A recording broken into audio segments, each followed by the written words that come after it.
Tiffany reviews board games from an airport. Yeah, this is a thing now. I don't know.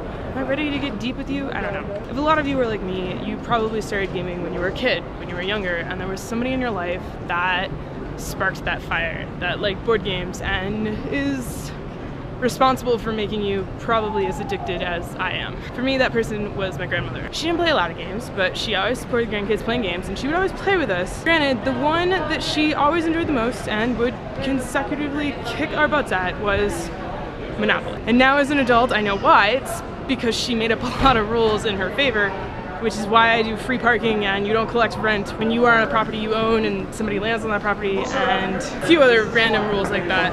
But yeah, she loved Monopoly. She's really good at Monopoly. Like really good at Monopoly. She is responsible for my brother's love of Monopoly and my hate of Monopoly, because when we would go home and play after playing at Nan's, I still didn't win, my brother always won. I have a special place of hate for Monopoly in my heart, but I also have a special place of love, and we played it this weekend. It was different. I still lost horribly to my uncle this time, but I still lost. The good news was my brother lost too, so that was good. I got to play Monopoly, and I hadn't played Monopoly for a year, and this time I've played a lot of board games since I last played Monopoly. And I've reviewed a lot of games, and I've been to a lot of game conventions, and I've talked to a lot of game designers and a lot of people in games, and I can now tell you exactly why I do not like Monopoly. I don't like Monopoly because it is a player elimination game, and because it is a roll and move, which means that you roll a dice, you move however many spaces the dice say, and then there's a very strategic, obvious thing that you do when you get to where you are. You buy the property. If you can't buy the property, you might auction the property for a lower price. That's where strategy can get involved. But for the most part, you roll, you move, you buy. If you can't buy, you pay rent or tax or whatever. And that is really boring to me. It is really boring. Also on my turn, I have to watch the board and I have to pay close attention to make sure that nobody lands on my property. And if they do land on my property, I need to collect rent from them, which is nice. I like the collecting of the monies part. That's nice. But watching the board constantly is kind of boring for me. And I know it shouldn't be, but it is, because there's nothing to watch. You're just watching somebody rolling a number and counting a number of spaces. It's not exciting. There's nothing strategic about it. There's nothing like, oh yes, that was a wise move. Yes, I should learn from him. There's nothing like that in Monopoly. It's just roll, move. There's no bit of strategy to be learned from people aside from whether or not they auction something off and how much they bid. But aside from that, it's dry. It's boring. I don't want to play it, but I do play it. And I have fun with my family laughing and remembering about when we used to play it when we were kids, and our grandmother used to just destroy all of us. Like grandkids, her kids, doesn't matter, man. She loved that game. Everyone in the family can tell stories about when Nan just creamed them at this game. And it was funny because she was the grandmother that you hear about in stories, like the sweetest old lady. Yeah.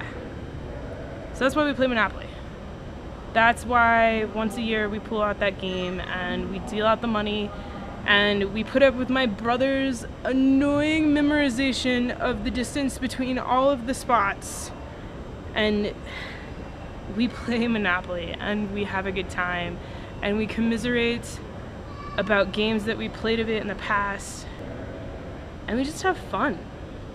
And that's really what playing games is about. It's about having fun with who you're with. It's not about winning. Well, okay, sometimes it's about winning. But for the most part, it's just about having fun with who you're with, and growing up, that game for my family was Monopoly. So, yeah, I can't stand that game now, and you won't ever catch me playing it outside of my family's dining room table. And I'm curious, if you didn't play Monopoly when you were growing up, what game did you play? Was it Clue? Was it Sorry? We never really played Sorry at my house. I think my brother and I were too competitive with each other to play Sorry, which might explain why I don't like really direct competitive games now. But yeah. Was it Clue? Did you play Clue? Cluedo? I'm interested. I'm really genuinely interested to know what games you played as a kid that have some really significant kind of nostalgia points for you. I'm not normally this Debbie Downer. Maybe this video was too hard to heart. Let me know down in the comments. In addition to letting me know what kind of games are nostalgia games for you and what game really pulls at your heartstrings, even though you may completely and utterly hate it. If you like this video, feel free to click the like button and give me a thumbs up. If you're new to my videos and you like what you saw, feel free to subscribe by clicking down below or by clicking on my face, my beautiful, beautiful face. It's really hard to do blue steel when you don't have a mirror.